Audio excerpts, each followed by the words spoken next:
दफा की बात है, जंगल में एक बहुत चालाक लोमड़ी रहती थी और एक नन्हा सा डरपोक खरगोश। लोमड़ी ने सोचा, आज खरगोश को पकड़ कर खाऊंगी। वो चुपके से खरगोश के बल के पास पहुंची और मीठी आवाज में बोली, आए खरगोश भाई, बाहर आओ ना, मैं तुम्हें गाजरें लाकर देती हूँ।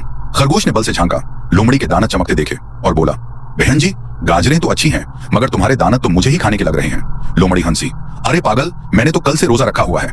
खरगोश बोला, फिर रोजा खोलने का इरादा भी बदल लो, क्योंकि मेरा बल बहुत तंग है। तुम अंदर आओगी तो फंस जाओगी और मैं बाहर से मुट्ठी डालकर बंद कर दूंगा। लोमड़ी गुस्से में बोली, अच्छा तो निकल बाहर। खरगोश मुस्कुराया, निकलूं क्यों, मेरा घर है, मेरी मर्जी। लोमड़ी भूख से तड़पती रही। खरगोश अंदर बैठा गाजरें चबाकर आवाजें निकालता रहा। शाम हुई तो लोमड़ी थिक हारकर चली गई। अगले दिन से लोमड़ी जब भी गुजरती, खरगोश बल से सर निकालकर बोलता, बिहान जी, रोजा कब खुलेगा। लोमड़ी दानत पेस कर गुजर जाती और जंगल वालों ने सीखा, चालाकी के सामने भी अक्ल और घर की दीवार सबसे बड़ी ताकत होती है। तब से लोमड़ी खरगोश को छोटा उस्ताद कहकर बुलाती है और खरगोश हर बार जवाब देता है, घर में रहो, महफूज रहो।